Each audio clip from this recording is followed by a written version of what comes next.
تو اس سلسلے میں ہماری رہنمائی ذرا فرما دیجیے گا۔ جی اچھا سوال ہے، لیکن اس میں دیکھیں خدا نے اس سے بالکل واضح بات کی ہے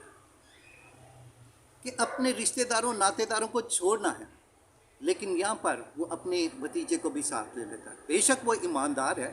لیکن یہ تھوڑی سی آمیزش ہے۔ جو خدا نے اسے کہا تھا اس سے برعکس اس نے اپنے بھتیجے کو بھی ساتھ لے لیا، اور وہ حران سے نکل کر جب کنعان میں پہنچے ہیں تو وہاں پر اسی وجہ سے ان کے درمیان لڑائی بھی ہوئی ہے اور مسئلے بھی ہوئے ہیں، اور اس کے بعد وہ ان کو جدا بھی ہونا پڑا ہے آپس میں۔ اس سے مراد ہم یہ لیتے ہیں کہ جب ہم خدا کی جو مرضی ہے اس کو جب سننے کے بعد اگر ہم اس میں اپنی انسانی عقل کو شامل کرتے ہیں تو پھر اس کے نتائج کچھ نہ کچھ جو ہے وہ ڈفرینٹ ہو سکتے ہیں۔ ایگزیکٹلی، بالکل ٹھیک ہے آپ نے سوال کیا، لیکن خدا دیکھو اسے معاف کرتا جا رہا ہے۔ کیوں؟ کیونکہ خدا کو پتا تھا کہ ابھی اس کا ایمان انکریز ہو رہا ہے، اور اینڈ پہ جا کے اگر آپ اس کو ابراہیم کو دیکھو تو جب خدا نے اسے کہا کہ پہلے تو اس نے اپنی جان بچانے کے لیے اپنی بیوی کو بھی ایک جگہ پر اپنی بہن کہہ دیا ہے، لیکن خدا کی تابع داری دیکھو، جب خدا نے اس کے ایمان کو پورا بلٹ ہو گیا، وہ ایمان میں مضبوط ہو گیا، تو خدا نے کہا کہ اپنے بیٹے کو میرے لیے قربان کر۔ تو اس نے نہ اپنی بیوی کو کہا ہے، نہ اس نے اپنے کسی اور کو بتایا کہ خدا نے میرے سے ایسا سوال کیا ہے،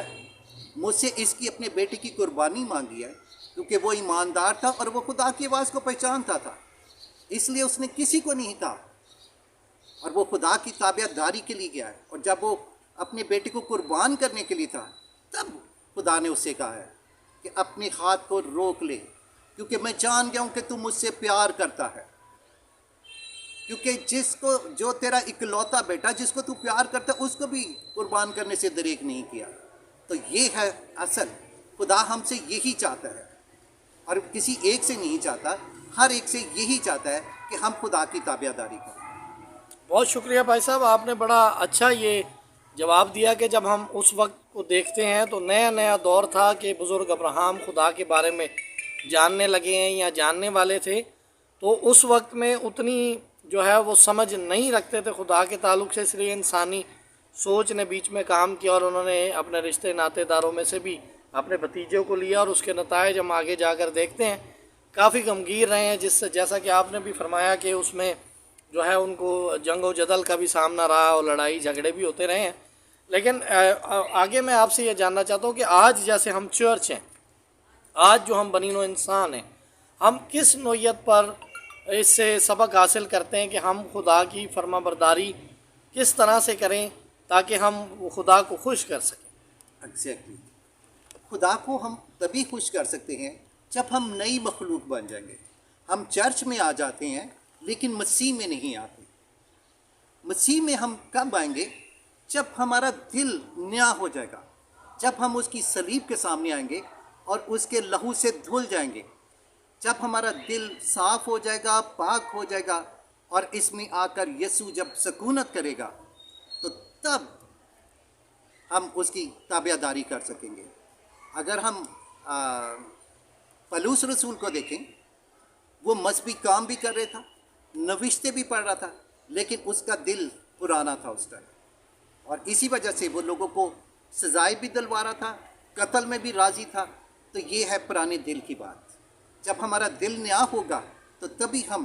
خدا کی تابع داری کر سکیں گے۔ بہت خوبصورت آپ کا یہ جواب ہے کہ جب ہم انسان جو یہ خواہش کرتا ہے کہ وہ اپنے رب کو راضی کر سکے تو لازمی ہے کہ خدا کی آواز کو مکمل طور پر سنے اور بغیر آمیزش کیے ہوئے اس کو پورا کرے، اور جس طرح سے آپ نے حوالہ بھی دیا ہے کہ ہمارے یہ مکمل طور پر اپنے دلوں کو تبدیل کر کے اور خدا کے حضور میں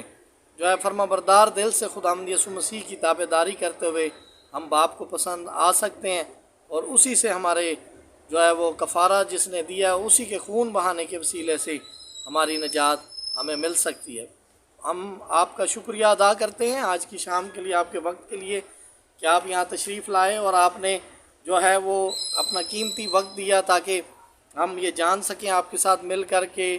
کہ ہم کس طرح سے خدا کو خوش کر سکتے ہیں۔ ناظرین، میں آپ کا شکریہ ادا کرتا ہوں کہ آپ نے بھی ہمارے ساتھ یہ وقت گزارا ہے، اور ہم نے یہ مل کر سیکھا ہے کہ خدا کو خوش کرنے کے لیے لازمی ہے